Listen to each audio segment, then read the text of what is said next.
Good evening, everybody. Welcome back to researchroadshow.com. Today is March 26th, 2023, the year of our Lord, and it is time for the watch party that I've been promising on Carol McIntosh's presentation of the other day. Her presentation was called Frequencies 1, and we'll explain why in a little bit. I personally believe, after seeing Carol's presentation, that Carol has made some very important steps towards an understanding, at least for me and a few other people, of what is going on at our top universities. I've nicknamed this phenomenon the MIT Code. And let me explain why I call it the MIT Code. First, MIT stands for Massachusetts Institute of Technology, one of the top 20 engineering and science universities in America. And let me explain why I decided to go and hang out there in January of 2010. Let's bring up the advertising brochure for MIT.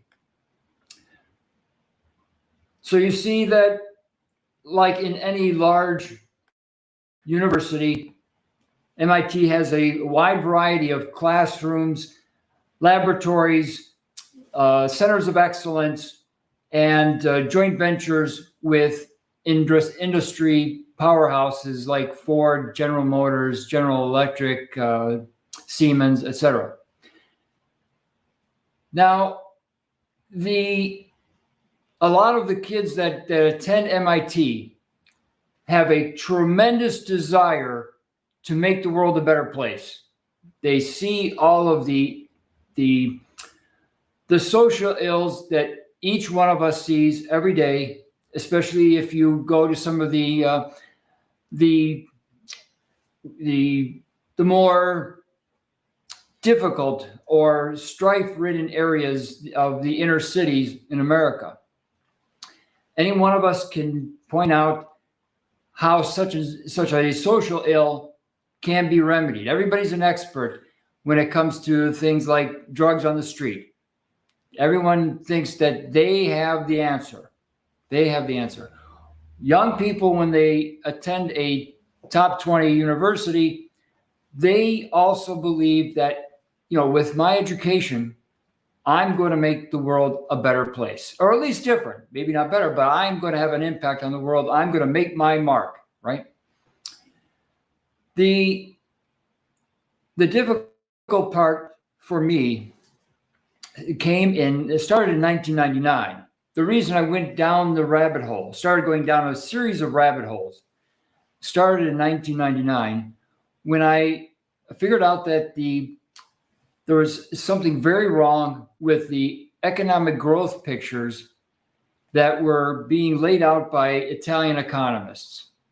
What they said, I read many of their papers, their MBERs, and things were not adding up. I felt that something was not quite right. They were missing something because they kept predicting 4% growth, 5% growth, but the economic situation in my neighborhood and surrounding neighborhoods kept getting worse and worse and worse. The number of young people under 35, unemployed or severely underemployed, was getting worse and worse. And I and a couple of my closest collaborators could not figure out what was going on. Was there a term in one equation that was missing? What was it? So I started with finance.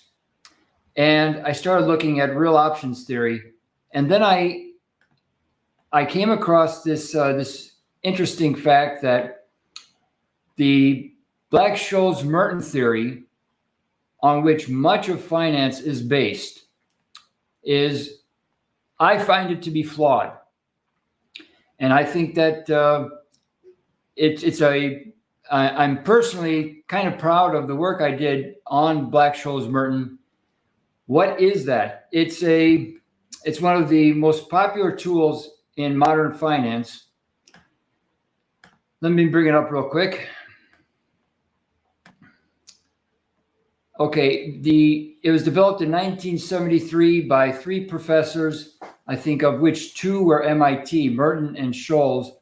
And this allows the prediction of how well a specific investment is going to do in comparison to other investments of the same class. And one of the problems that I found with it was that Black-Scholes-Merton assumes that all stocks move in a kind of pseudo-random walk, what's called Brownian motion. And I was able to prove that in most of the major stocks in America or in Europe, on the Milan Stock Exchange, these stocks were anything but Brownian. They did not move in a Brownian fashion. And so I began to wonder, has anybody else picked up on this? And apparently there were other researchers trying to point this out, but none of them ever got any wide, Twitter didn't exist at the time. Facebook didn't exist. So it was very hard for people to put out this information using the old style. You had to write to a major journal, right? And publish a paper and have it peer reviewed. So there were people trying to put this information out about stocks not being Brownian or behaving in a Brownian fashion. And why is this important?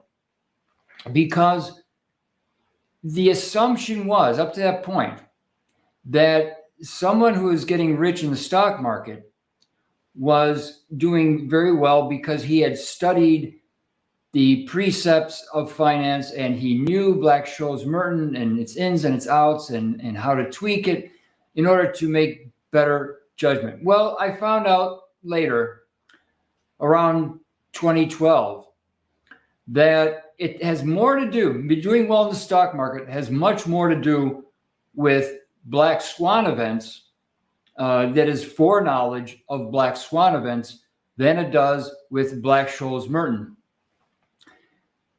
So why is that important? Well, it drove me kind of crazy trying to understand why no one was actively pointing this out and showing that there must be some discrepancy. There's something, the average Joe and Jane were not getting the benefit of the investments on taxpayer dollars going into high tech. We just weren't seeing it. Benefits, whether it's satellites or fancy aircraft or automobiles, all of the research money, the benefits of this research money was only being enjoyed by a few, by the top 4 or 5%, whether in any given country. And I wanted to understand why this was.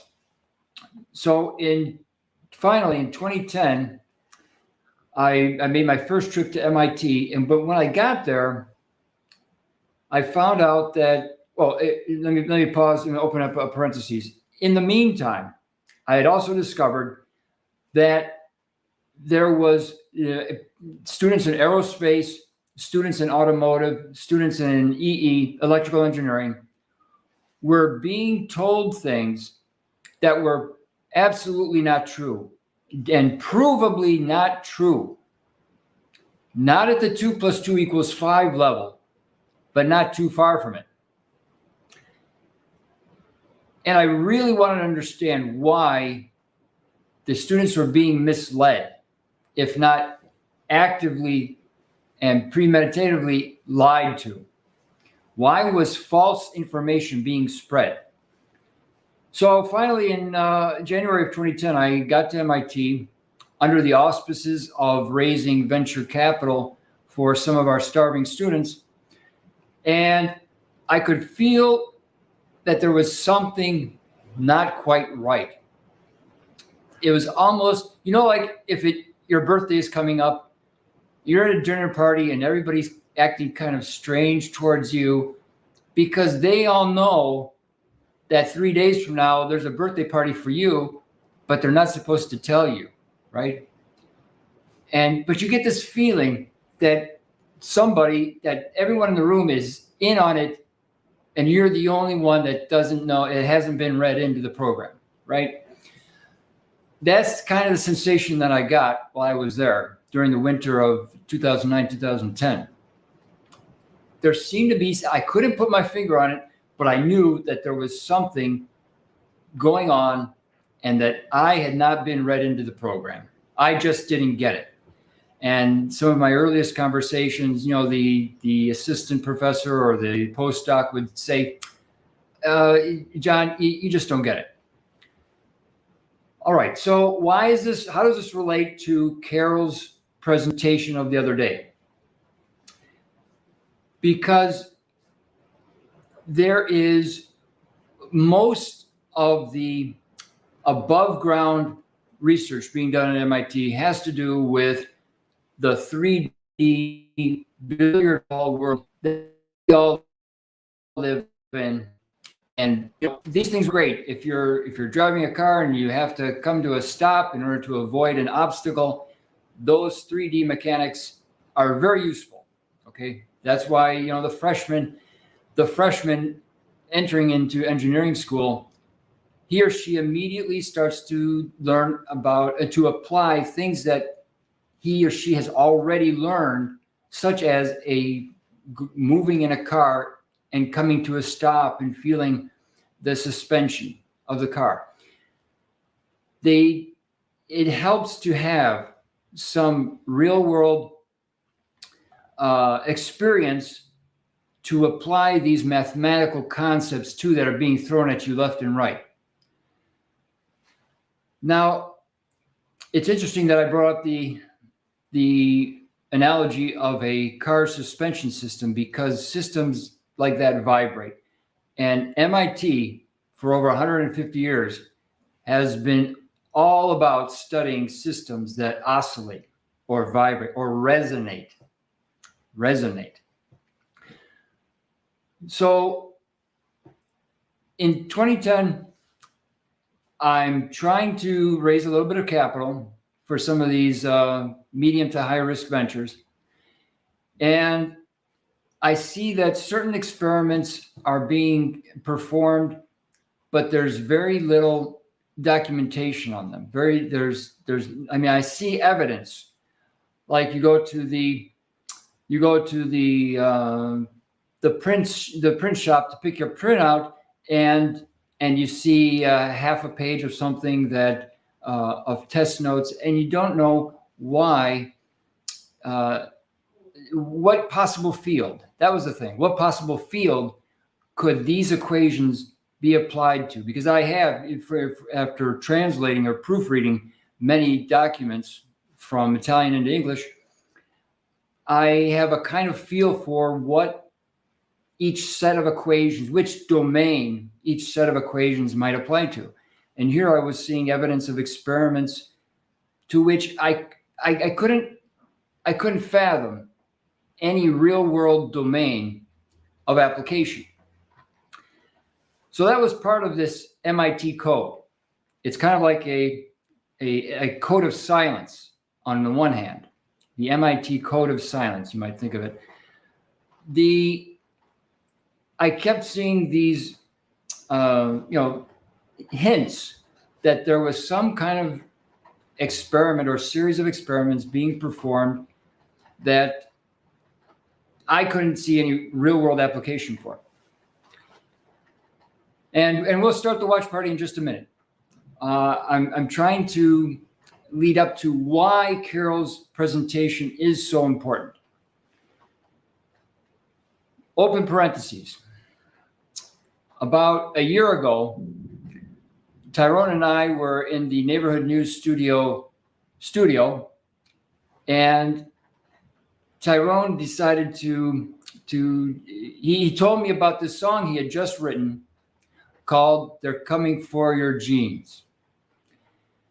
And he broke out his bass guitar and his amp, and he started to play it. And he was very close to me. He was less than 4 feet from me as he was playing it. And I have gone to many concerts, especially when I was in high school and college. I've gone to many concerts, and I've been up very close to the stage, and I've heard guitars, drums, bass guitars, boom, boom, boom, up loud and personal. I have never, ever felt the way that Tyrone playing his bass guitar with "They're Coming for Your Jeans" like I felt that day. I struggle to understand why did I feel that way. And it comes down to the fact that when we hear music, it's not a 3D experience. And this goes into a little bit of what some people might call the woo. But I believe that the human being, version 1.0, is at least a 5-dimensional creature, maybe 6-dimensional creature, and that the 3D world that we live in is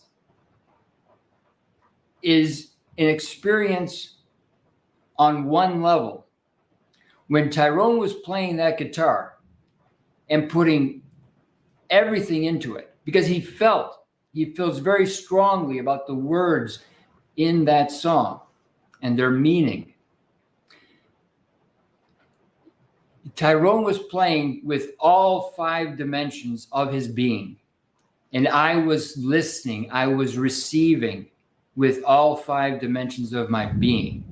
Now you say, John, that you can't scientifically prove that. Maybe I cannot. But I'm willing to bet now, given Carol's presentation, that there are a lot of people at MIT who are trying to prove things of that nature. And I'll give you just one of them. Here is Professor Alan Adams. Alan is a professor of theoretical physics.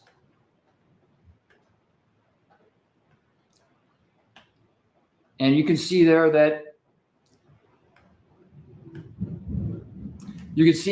Alan is very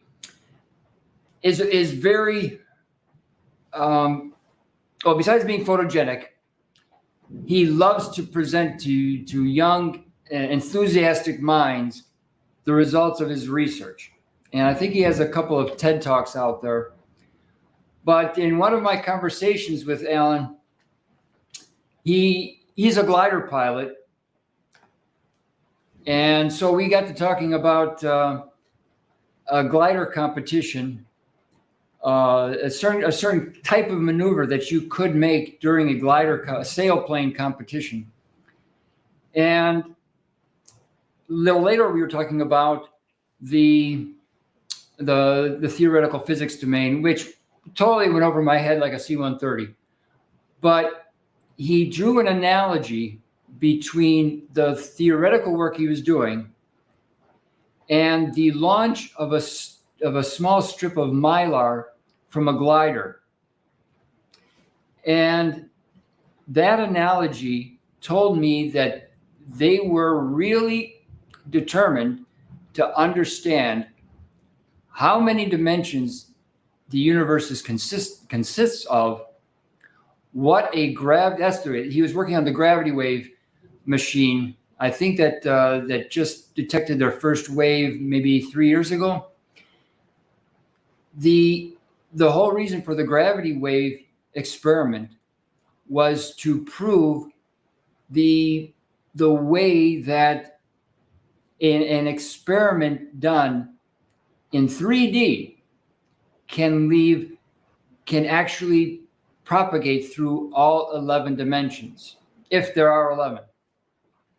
But Alan was convinced that there were more dimensions and that an experiment done, for example, at CERN, could go out through these other dimensions and then come back. And we would see a shadow of the impact on the other dimensions, and we would be able to detect the shadow in 3D of this 6, 7, 8, 11 dimensional world.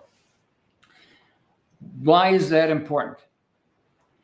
Because everything, and now we will start Carol's presentation. Everything that we're seeing now, FTX. By the way, FTX logo looks a lot like some of the logos that I can't remember his name now, that one of the professors at MIT was working with, that he left in the copy center. The FTX, the meltdown of other banks, these experiments in CERN and other centers throughout Europe, everything that we're seeing that you have to ask, with all the troubles in the world, why are they doing this? BlackRock is a perfect example. We know that BlackRock is actively trying to financially harm the bottom 90%. They're going out of their way to cause harm. And in the next episode, I'll present an explanation of why, because you could make a lot more money if all the little people were happy and bright-eyed and bushy-tailed, and you get more productive. If you think of the whole world as a factory, you get more productivity out of your people if they're happy. So why is BlackRock actively causing harm? Everything that we're seeing has to do with Alan Adams and all of the other scientists and like Philip Sharp and scientists at the top level throughout the world.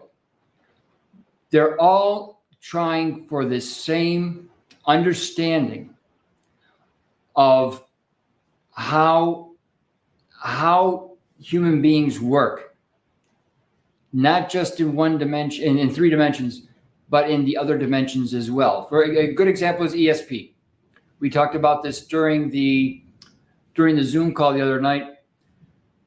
ESP, I think, does work, but you can't do it using standard 3D detection methods. You can't detect how ESP works. So you have to go to these more extreme type of experiments. Okay, now we'll get into Carol's presentation. And Tuesday afternoon, I will do the second part, explaining what I think some of the most important outcomes of Carol's presentation.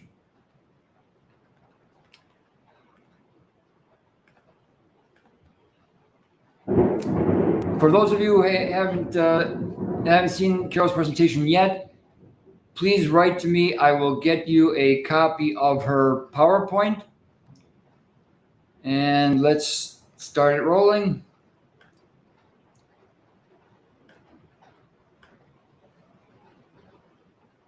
Research Roadshow, and the Zoom meetings are known as Citizens Intel, because we believe that the only way to beat the deep state is to focus our energy and our attention on some of to apply our intelligence to the gathering of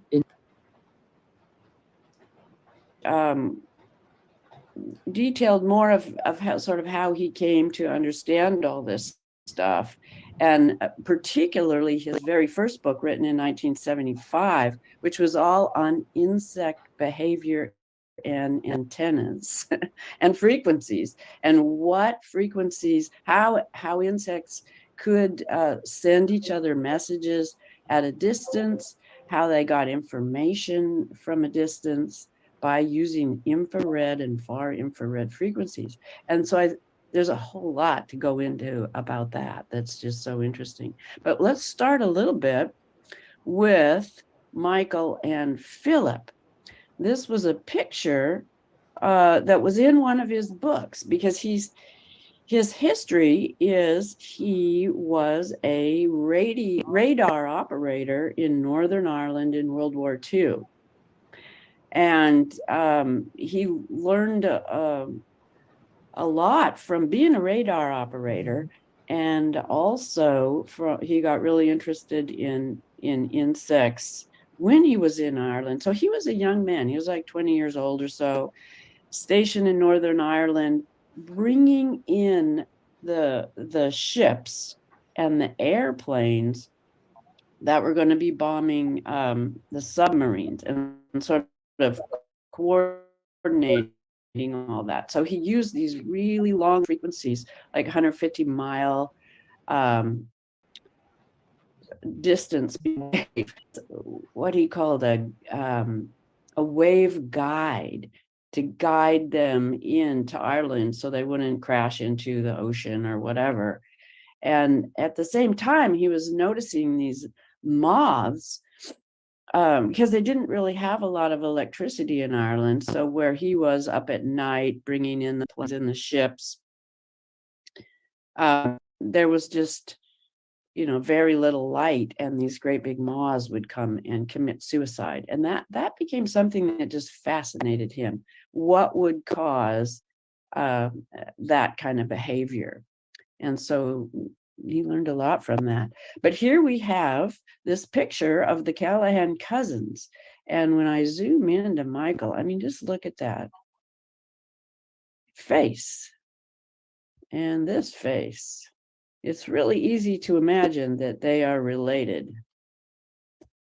And then when I went to his where Michael lives in Boulder, there was a lot of overlap. I already mentioned this for the people that got on early. There's a lot of overlap of names. But when Mobster and I did the deep dive into the actual parents and all that, it wasn't as clear. But the person who was Michael's dad, was that Joseph, I think? I can't remember what his name was. But anyway, they spent a lot of time in Ireland. The dad did, going back, and he was also in the war, like Philip was. But there was 10 years difference, so the kids didn't quite line up right. But what he did say in his book that was interesting, that I put here, was that his brother was in the Airborne Parachute Regiment, and it was top secret where they were training. His dad, at least the obituary we found, that I guess you're not quite sure is right, talked about how his dad was an intelligence officer in Hong Kong under MacArthur. So that was interesting, I thought, to me. And then what it said about Philip's life was that he grew up in Georgia, and that as the son of a military man, a career officer, he grew up in Denver, Detroit, Albany, New York, and Texas. But he was in Denver a lot, Colorado, but he really ended up spending most of his career at Gain of Functionville, working for the FDA, studying insects. And then there was a little bit of copy saying that the first son of my first daughter was named Michael. And according to the years, he would be a little bit, he would have to be younger than the date we had for Michael Callahan. But he did mention him and said his own memory encompasses my own instinct for creature magic. And Michael, our Michael, his foundation is for Zika. So his big focus of his life is mosquitoes. So that's an interesting overlap too. So this was about this insect behavior. Some scientists will tell you that science is facts. They're wrong. Science is not facts. It's built on facts. The fact that a moth flies to a candle flame and burns itself to death is a fact, but the importance to science of that peculiar suicide behavior is not the dive into the flame, but rather the question of what does it mean? And he spent a lot of time looking into that. I guess we've already kind of talked a little bit about some of this background. He was also in the Civil Air in Japan after the war. So I think he was in the Army, but it was the part of the Army that became the Air Force. And then after the war, the Civil Air, I'm not exactly sure what he was doing in Japan, but he walked across Asia for the next couple of years, just as a big adventure, and learned a lot from that. And then he married a woman that he had met in Ireland. He really studied Tesla, and I have a deep dive at the end of this presentation on Tesla, and hopefully we'll have a little bit of time to go into that. But when he was in Yugoslavia, he went to the Tesla Museum in the town he was born that George went to, and I think Simon is from that town, or really close to that town, as I recall. I can't pronounce it. It's like Simijan or something. So that's where he was born, and he saw the connection between Tesla and what he'd noticed in Ireland about all these megaliths and frequencies, and that in some of the petroglyphs in Ireland, he'd copied them, and it showed the insects and the vibration.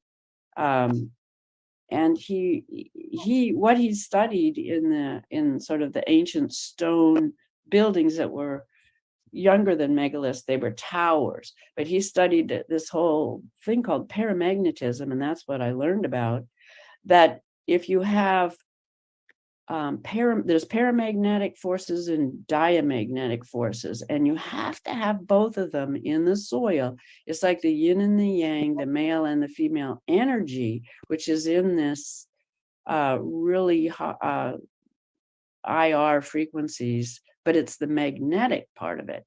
And you need both of those to have growth. So that's a real interesting thing that he's learned about. It wasn't insects. Some of his influences were also John Tyndall. These guys were all from the 1800s. So a lot of this information was well known by mid 1800s to late 1800s and early 1900s. John Tyndall talked a lot about far and infrared, and Philip connected him to a lot of the traditional healers in Ireland and all over the world. Really, he explained how some of those ancient things that sounded so weird, like, oh, you have to do something in water and then go underneath a pig's belly. But he talked about the different frequencies in hair, and that going under the pig's belly, you'd actually be getting static electricity. He sort of did a deep dive into some natural healing and explained how if you understand frequencies and you just observe them as a natural person without all the distractions, you can really understand how to use these in healing. He talked, another influence was Stephen Gray. And Stephen Gray was someone that Franklin knew, Benjamin Franklin in England. And he did experiments with the hemp fibers and a weather balloon, or a balloon. He put it on the top of it. And with the hemp fibers, he rubbed glass over the hemp fibers, which was the string, and also had it coated in beeswax, and found that it conducted a charge enough that he could affect, I think it was gold leaf on this balloon. It had an electrical magnetic effect on what he studied. And that's what gave Franklin the idea to put the key on the wire, I guess, is what he used on his kite. And they were able to conduct electricity and measure that. And now we understand that electrical currents flow easily along plant fibers, and that these materials that are called dielectrics, which can be plastic or plant materials that are like the trichomes are made out of these things.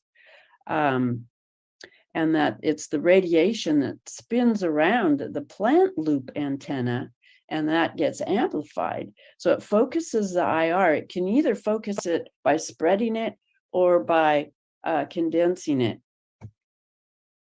And that's when it's in alignment, then it's like a maser is what it's called. And they're doing tons of research on a maser, but it's a natural thing that is condensed. It's like a laser in infrared size of the spectrum. We'll get into the spectrum in a little minute. But also Tesla's work on standing scalar waves and alternating current really helped Callahan understand how stone structures could act like an antenna too. You can have really big antennas, you can have really small antennas, and however big the antennas are has to do with the wavelength that you're attracting. But you can also use harmonics of those wavelengths too, sections. So you can have a smaller antenna that will affect a larger spectrum if it's in harmonics. And also we'll get into Tesla a little bit about how the weapon that he created. I have a little video on that if we have time, or maybe we can do it later too. This quote was in was in the foreword to his book, and I think it's really, really significant. So I am going to read this because I think that this really is the key to what's going on right now. Callahan's years of meticulous research was a demonstration that organic molecules could be stimulated to emit infrared radiation by simply tapping or vibrating them at what are called electromagnetic extremely low frequencies, ELF, between 1 and 1,000 hertz. Callahan consequently came to the conclusion that radiations he worked with are the very control frequencies of life itself, and that much disease is the result of distorted communications between organic control chemicals and the cells. In May 1984, in a meeting in Atlanta, Georgia, Dr. Eldon Bird, a biophysicist working for the U.S. Navy, unofficially revealed what highly specific ELF waves can now do. It discloses a Pandora's box of effects from ELF magnetic field, which applied aggressively may make the nuclear threat a sort of atomic Maginot Line. Among other things, they can alter the behavior of cells, tissues, organs, and whole organism, alter the level of hormones in living creatures, alter the reaction time of irreversible chemical processes, as well as the chemistry in living cell itself. Alter the time reception in both animals and humans, make animals go to sleep, make bone grow or stop growing, start or stop cell differentiation, meaning that a cell programmed to do one thing can be reprogrammed to do something else just by frequencies, regulate the immune processes, destroy cells by rupturing them, cause tremendous, profound defects and alterations in embryos during gestation periods by directing interacting fields within the growing fetuses, cause up to 6 times higher fetus mortality and birth defects in laboratory animals with fields so weak they can barely be detected. And then, so sadly, the way they've been developed and applied, his discoveries about the behavior of insects could lead to electromagnetic controls on behavior.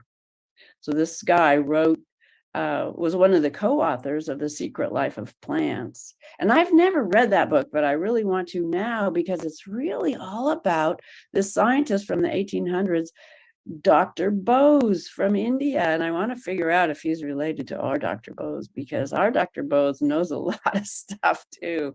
And I think it's a common name, but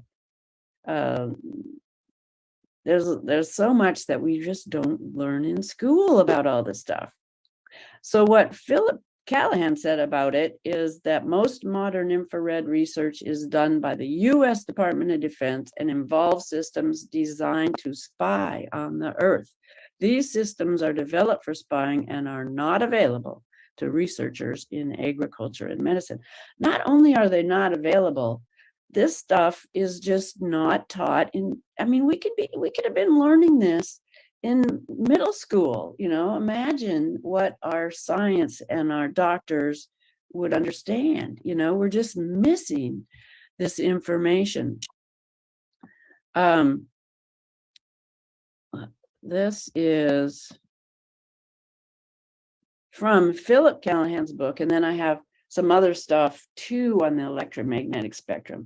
But there's 80 octaves in this whole electromagnetic spectrum. So it's really quite big. And we've got, this is not a logarithmic scale you're looking at, but the spectrum is a logarithmic scale. So right where it says 1 in here, that's 1 millimeter. Can you see where my pointer is? Yes. Okay, that is the only part of the spectrum that we can see is within that 1 millimeter. And everything after that is between 1 and 0. So it goes way down. There's all these octaves that are smaller than 1 millimeter, 17 octaves. We see this big antenna on the far left. So this would be in the ELF. Anything over a meter is extremely low frequency. And I have some better scales to really see that. But the antennas have to match the length of the wavelength, or, like I said, or be like a quarter, or like a harmonic in music, a half or a third. A harmonic will also cause resonance. But these can be wrapped around weather balloons, dirigibles. You can have long antennas floating around in the low Earth orbit, picking up ELFs and transmitting ELFs. And then our TV and radio is in here in the spectrum that are between 1 meter and 1 millimeter. Here's 1 millimeter right in the middle of 5 octaves. So all these 17 octaves plus this 8 octaves, this is sound over here. And then we start getting into light over here. And all the rest in between is infrared that we can't see, but that controls us. So there's a lot of octaves of the spectrum, and every single species has its own communication system that's like a radio. If you tune a radio, you get all these different channels, and you can get a lot on one channel. You can get a ton of information. And so species have their own infrared communication channels, and the way it transmits, it's a tiny frequency, but it gets transmitted in water droplets in the atmosphere. So there's over 80 octaves. I think I talked about most of this stuff. The ELF and the UV can be very damaging to life, not just life, but actual structures of life. It can disintegrate it. And when you pulse these frequencies, which are on the far ends, it breaks down the structure. It breaks down your DNA. It breaks down your bones. And there's people, I think, John, you sent me that documentary about Panama, where they were testing out in 1990s, right after the fall of the Soviet Union. And we got all these scientists. We also got all this equipment, and they were just testing them out in Panama. And some of them were these directed ELF waves, ultra low frequency, and they're pulsed, and they could dial it up and dial it down. And Infidel had a friend who was there. That's when he was in the military. And this friend of his, who he was in training with, that he knew, when he saw what it did to humans, he was never the same. It pretty much, he couldn't handle it because he saw people dissolved in mid-stride. So this is really powerful stuff. I mean, like and he said he looked into the boots and it was like pink goo. And they had accounts of that in that documentary. They didn't have pictures of it, but they did have horrific pictures of what they were doing with some of these weapons. As the wavelengths get shorter, the optics and physics overlap with microwave and radar engineering. So we'll get into that a little bit more too. This is this is just another way of looking at it, where you can see this. If you look on the left, so you can see in this spectrum, and this is still not logarithmic, you just get this tiny little bit that we actually see, and then all the other spectrums. You get a little better sense on the right there of the scale, but it's still really condensed. And then the ultra high, the ultra low frequencies, the low frequencies are in the left there, at the very bottom of this middle chart.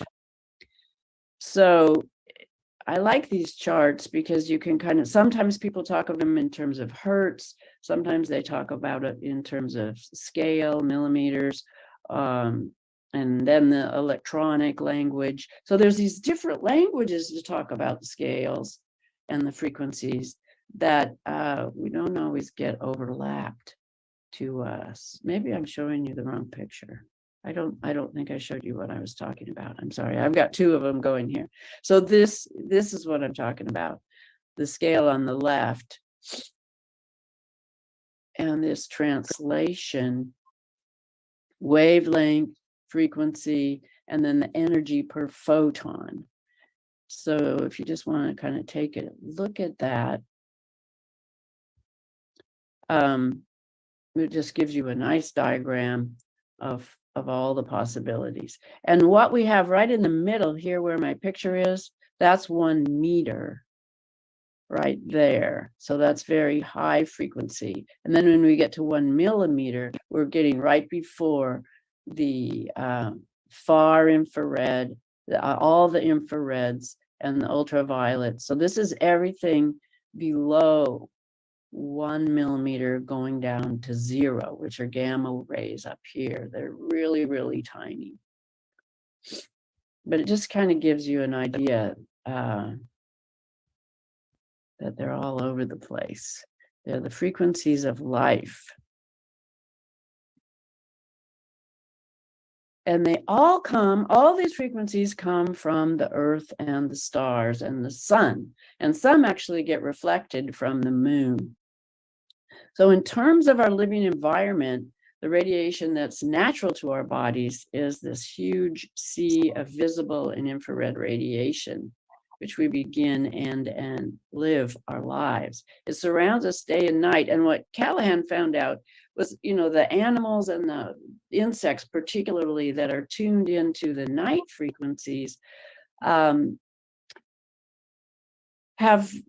different kinds of antennas, different kinds of communication, so there is this difference between the light from the sun, which is the paramagnetic forces, and the light from the stars, which is the diamagnetic forces.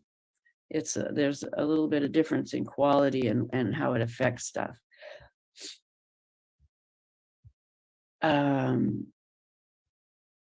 We'll go over here. So the water vapor window. So we can affect through the our atmosphere. There's a limit. What you can do in outer space and through the different limits what are they called? The Van Karman line. Every time you get a boundary, it becomes a lens. So the Van Karman line is a change between one of the atmospheres, the ionosphere, and the whatever comes after that. And so then it acts like a lens, and as you bounce things over it, so they could pretty much communicate all around the world really easily before World War I using these long frequencies that would bounce off the lens of the atmosphere. But once you get into the tiny frequencies, you need water droplets to really make that communication, and that's how it's done. The more water in the air, the more it absorbs IR radiation. So it's the particles in the atmosphere that can get charged, and this is what Tesla talks a lot about.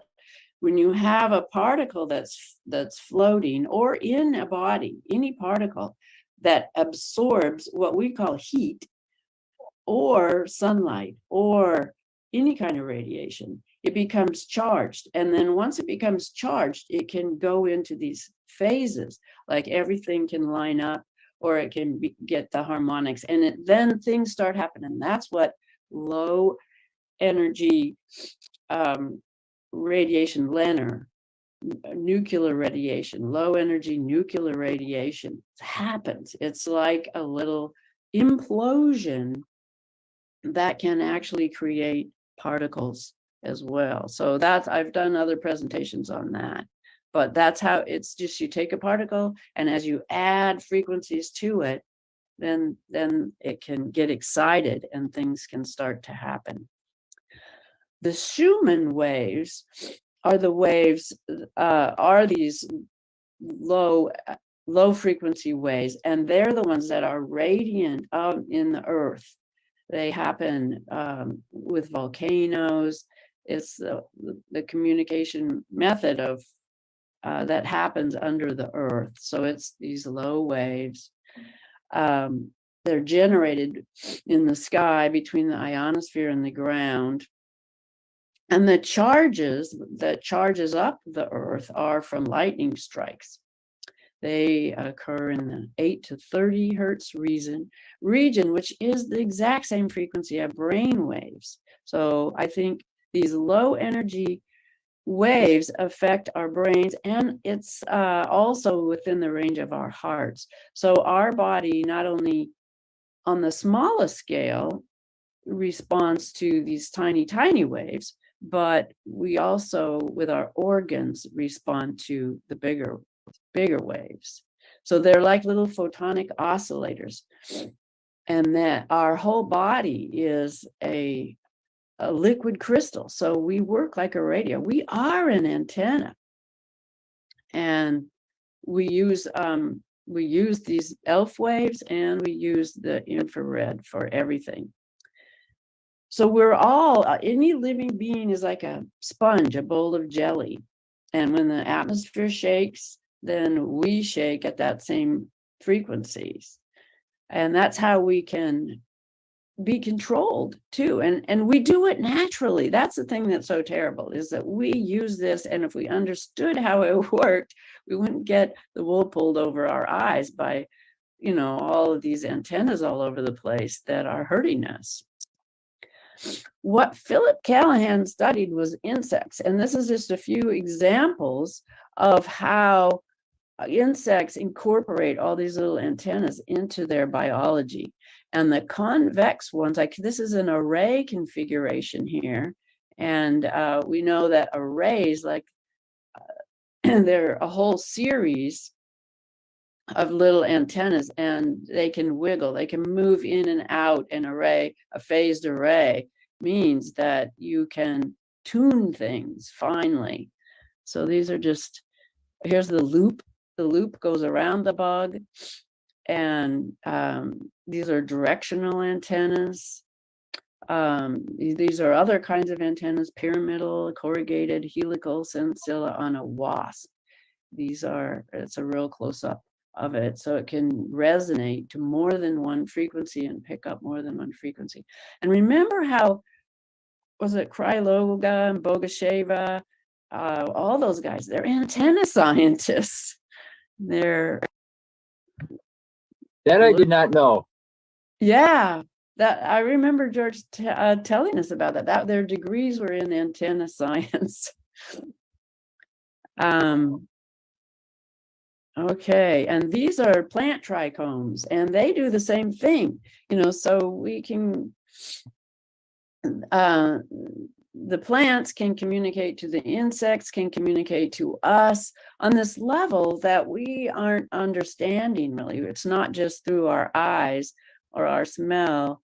I mean, it is some of it's pheromones, but we can know what's good and what's not good by our senses. And here you see in the far right kind of how these trichomes and the scent molecules, which are molecules that can be charged and can have profound effects, are released with a finger touching it.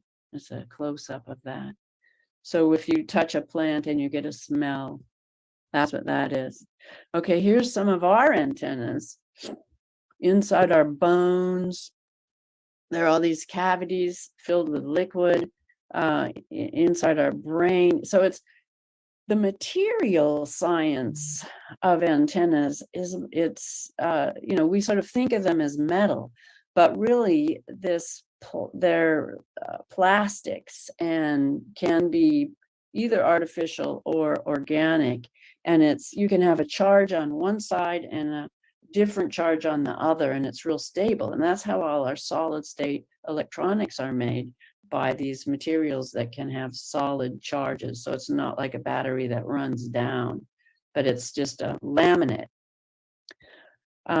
This is a picture of the global brain. This was done by computers at Paul Allen Global Brain Institute in Seattle. This is when they first were mapping the neurons in the brain, and it's so beautiful.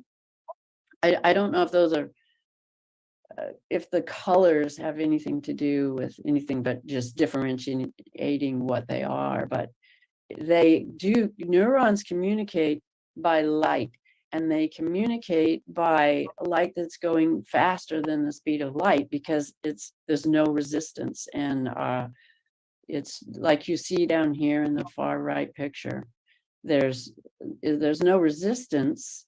So you have this little connection that looks just like the pictures of the Lenner reactors that we looked at. It's these little balls of light going around. You see it. It's a charged particle that once it's charged, it actually creates electricity. And that's how our neural system works. Our hairs are directional. They're all hooked in. We've just got all this amazing architecture within us that we're letting ourselves be affected by stuff we don't know, sadly.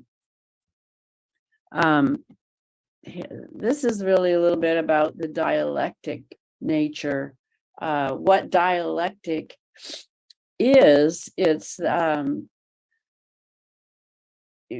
this substance, including polystyrene rods, that can be used at radar wavelengths in centimeters or smaller. I mean, it can go way down into cells and into viral-like particles. So they're the opposite of metals. They're being made of insulative material rather than conductive material. They're tapered and made out of polystyrene, lucite, or wax. The shapes that we're seeing could be helical, twisted, equiangular. I'm not saying that right, but having a space of the twist. And when we get into some of the pictures we took at Caltech, you'll see this stuff. Corrugated, rigid, terraced, furrowed, as well as smooth. These are all types of antennas that work, especially in the infrared spectrum. So it overlaps with optics.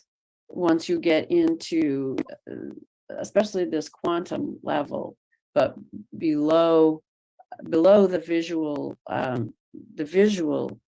spectrum is microwave, or no, smaller than microwave. It's gets into the quantum level as you go all the way down. A thermoelectret is formed by the simultaneous action of heat and an electrical field. So that's a way to be able to make antennas just from a field, that can happen on this really small scale or bigger scales. Waxes, pyrex, sugar, beeswax, sulfur, lucite, nylon. All these things are dielectrics. So we don't really think of all these natural things being antennas, but they are.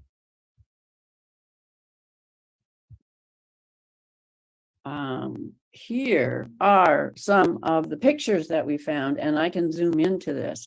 Like this first one here is a self-assembling tunable beam. And it's funny. Are you seeing this okay?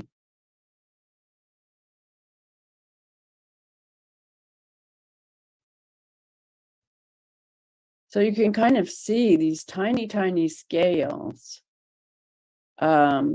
This is the one, we'll go in a little bit closer here. This one on the left, tunable anisotropy via shells. You can see that they can take, these are nanomaterials. These are like angstroms. Well, they're not angstroms, but what do you call them? It's just the tiniest scale that electron microscopes are looking at, but they can get these complicated shapes in there. And I'm not sure what a beam-based material is, but I think it has to do with an antenna that's a beam antenna, meaning that the signal goes down on the outside of it. So it can be a filament, like a neuron. And let's go over to these. This is hydrogel infusion that they're using. And what they do, this is for printing on the small scale, printing nanomaterials. They use these architectures, which are taken from nature, and they fill it full of resin, which are these dielectric materials, and then can create things and then dissolve the resin so they can turn it into organic material or inorganic. So you can get the idea here. This is a close-up of those structures that we were seeing in the plant. These fiber knots and woven shapes. These are like sort of in the shape of, buckyballs, but they can either knot them or weave them. It makes them really strong. This is a near infrared nano array here on the nanoscale. It shows how they make them. Guided mode resonances. So this is for controlling wavelengths, both in communications, but also in people. This is a 3D dielectric photonic crystal. So this is going down. When Marty and I went down into the basement, that's when they were dealing with quantum photonics. And so this is really, really tiny scale that they can use for decoding. In spycraft, they can, get these amazing visuals from that they use to either point to outer space, or they can turn it on Earth and dial into these tiny, tiny, read your license plate from outer space. or from the low orbiting satellites or the high orbiting satellites. So this is done using photonic crystals to be able to get that resolution at that kind of scale. This is self-healing properties, and it's being used for soft robotics, or like they like to call wetware. So wetware is stuff that can affect living things or create something that looks like a living thing. And it's 3D printable polyelectrolyte complexes. So all this stuff is happening. Where we went here, I don't know if all of you know this, but where we went to Caltech was the Kavli Institute, and this was their nanoscience. But the one at Harvard that Lieber worked for closed down the Harvard BioNano lab, and some of this stuff that we saw on the walls of Kavli was bio stuff. So they took over some of that research from Harvard at Caltech, I think, likely. I'm going to get into Tesla a little bit here, because he invented the tuned circuit before World War II, long ago.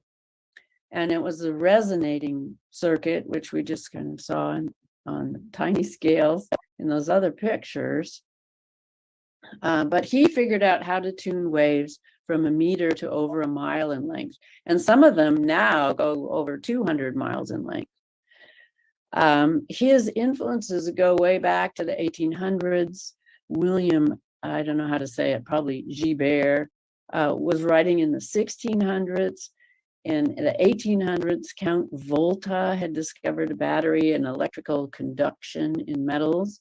In 1831 was when Faraday discovered the law of induced currents. And by 1864, Maxwell had already showed that electromagnetic phenomena travel through space as waves, and concluded that light and electromagnetic radiation are one and the same. And in 1888, Hertz picked it up with a loop antenna. So Tesla in 1981 invented this transformer for the generation of high tension, high frequency alternating currents, which is what we use today. You know, he got the patent on that, and it ended up being used, but he never got paid for it. So he basically presented between 1896 and 1914 the basis for modern radio and TV long ago. This is a picture of this, what was it, Colorado Springs. Yeah, he built a big, for an electric company.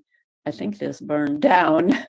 But the coil, if you can see the wood behind the guy apparently this picture was taken without the electricity and the guy sitting there, and then with the electricity, and they put it together so you could see the scale. But all these coils in the background are the coils going around and round and round. So this I think was long waves up to 200 miles in amplitude. And there was a ball on the top. It was originally supposed to be a weather balloon, but he used just a metal ball on a tall tower. And it got excited by the solar waves or lightning. It was a lightning rod, and then brought it down. It gets amplified.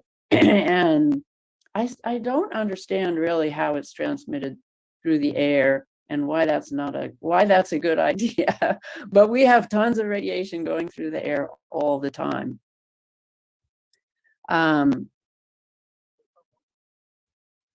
He really hated war. His family hated war.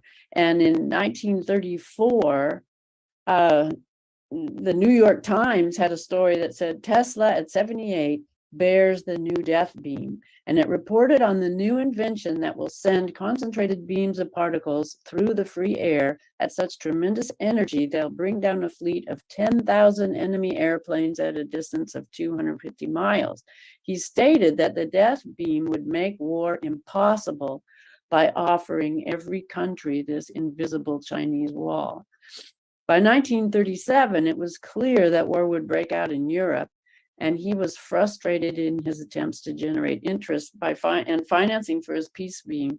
So he sent the plans out, the diagrams, to a number of allied nations, including the US, Canada, England, France, and the Soviet Union, and Yugoslavia, his home country. We always hear he's Hungarian. He must have lived in Hungary for a while, because I always heard he was Hungarian, but no, he's Yugoslavian.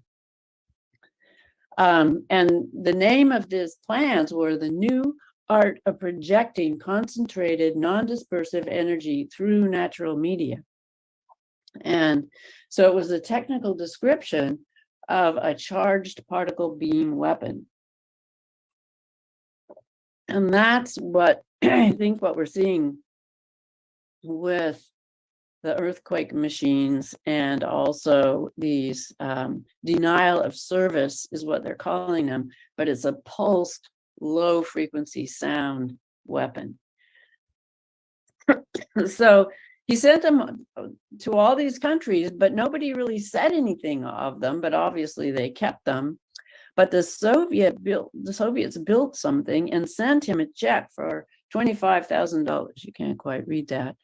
But he actually got paid from the Soviets. So we know they built his plans. And I think that's what came back to us in the 1990s, and that what we saw deployed in Panama. But it also makes me wonder about Mark's ideas of nuclear bombs not really being nuclear bombs, that really are some of the things that we think were nuclear bombs, these sound weapons. But something has been, we'll get into this in the next presentation, but there were detonations that happened at the poles in 1958 that have really screwed up our Van Allen radiation belt. So I doubt that would be sound. I don't know what those were, but they are supposed to have been nuclear bombs. So what Tesla said is that it's very likely that resonant vibration plays the most important part of all in manifestations of energy in nature. Throughout space, all matters vibrating and all rates of vibration are represented from the lowest musical note to the highest pitch of the chemical rays. No matter what its period, we must find the vibration of which it's resonant. So he was talking about these standing waves that are resonant. I showed pictures in earlier presentations of what those look like. When you shine, you put a note, a frequency in a bowl of water and shine a light, you can see these beautiful bubbles of sound. That is what a standing resonant wave is. And so resonance is known since instruments were first strung up, but the electroresonance has suffered the same fate as Tesla. Obscurity. Remote control weaponry began with Tesla, and its misuse was always a worry. The coherence of the death ray was possibly a laser. And I think Callahan, in his research, also showed that lasers do happen in nature too, on different scales, like a maser, but also in light, in terms of coherent light. There are these like coherent little lightnings and volcanoes. So as early as 1893, he had that concept. His ideas predated radio, and it's standing waves. Now here is the link to the earthquake machine. I think we have, yeah, we have time to look at this. So I'm going to put this, see if I can get to the, oh, maybe I can just play it on here. I'm going to just finish this, just a couple more slides. So I'm going to finish it and then we'll go back and play the earthquake machine. So our whole technological age are based on Tesla's discoveries. But during his life, he received 14 honorary degrees, and only 2 came from American universities, Yale and Columbia.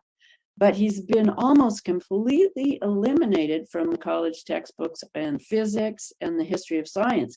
Even though he was offered a Nobel Peace Prize, we don't even know what it's for because he refused it before he received it. And so we don't know what that was for, but he was honored throughout Europe. And they've studied more about Tesla, particularly the Russians, but all over, though he is known, but he's not known to us, that's for sure. And the Encyclopedia Britannica has many pages on Edison, but only 1 paragraph on Tesla. When he died, all his papers were confiscated. And we do have his 90 patents, and Callahan looked at all of them. He requested them and he's read them all. I'm sure other people have too. Okay, I'm going to see if I can just, let's see where it is. We'll watch this. This is kind of a funny little video by a guy who he used his patent and printed out. Oh, I guess I'm going to have to go. We'll have to change screens. So I'm going to put it here and get it queued up. You can also put it in the chat and I can play it if you want. Okay, well, I've got it queued up here. So now, how do I just change my screen? Is that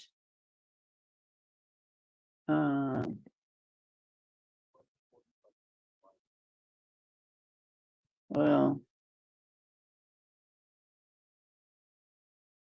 I don't know how to get back to the big screen that has the little things. I guess I'll send it to you. But the problem is, since I've copied it, but how do I get to chat? Because everything is all.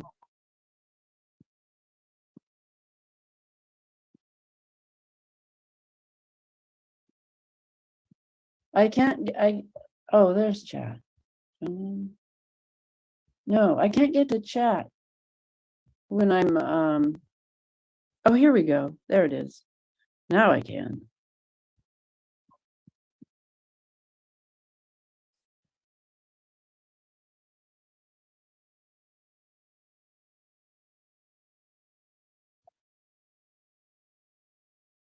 Okay, can you click on that link and we'll watch his little.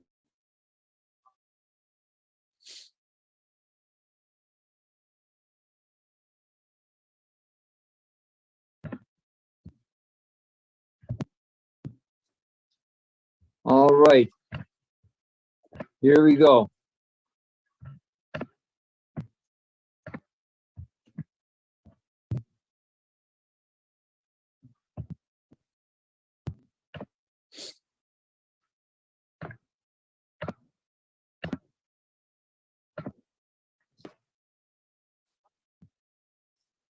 Is it showing? Yeah. Well, yeah. From the year 1894, the famous inventor Yes.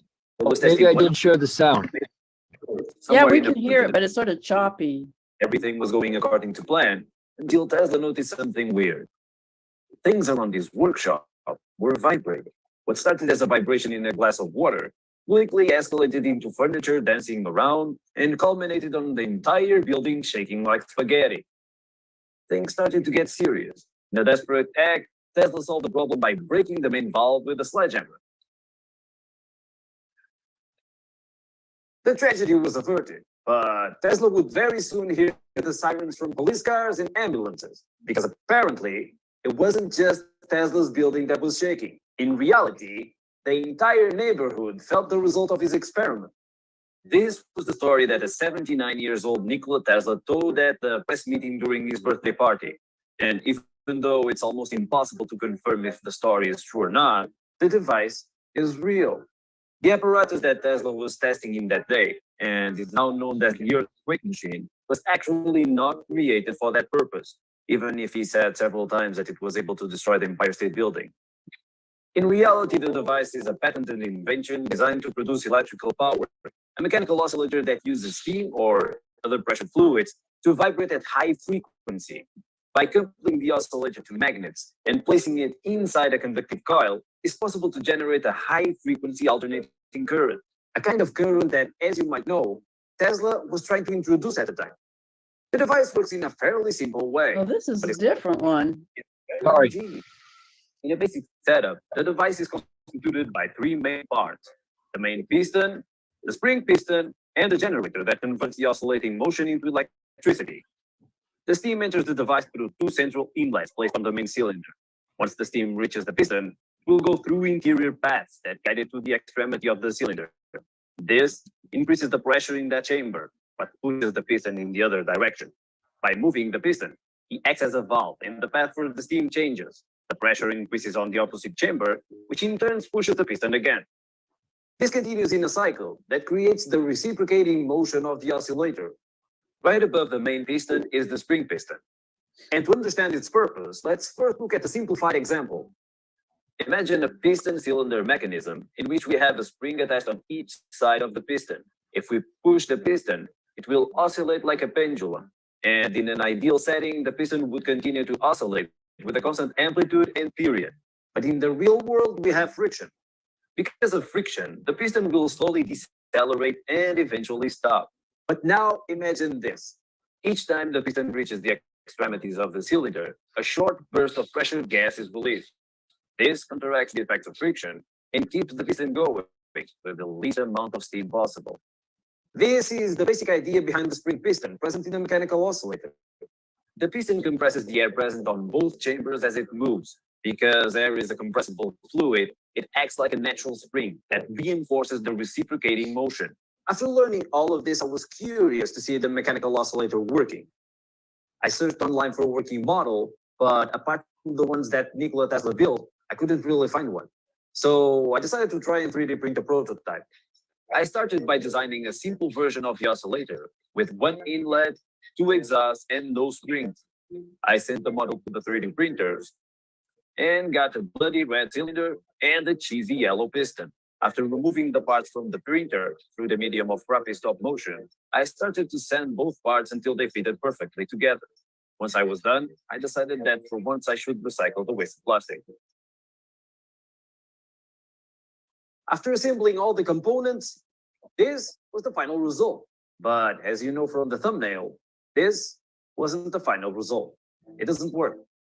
And one of the reasons why it doesn't work is the fact that 3D printers don't actually print circles. They print ellipses. There's a small difference in dimensions due to the X and Y Cartesian axis, which would be fine in normal circumstances, but not when I'm trying to make it airtight. So I had to find another solution. To solve the problem, I had three different ideas. The first one was to use a drill to sand the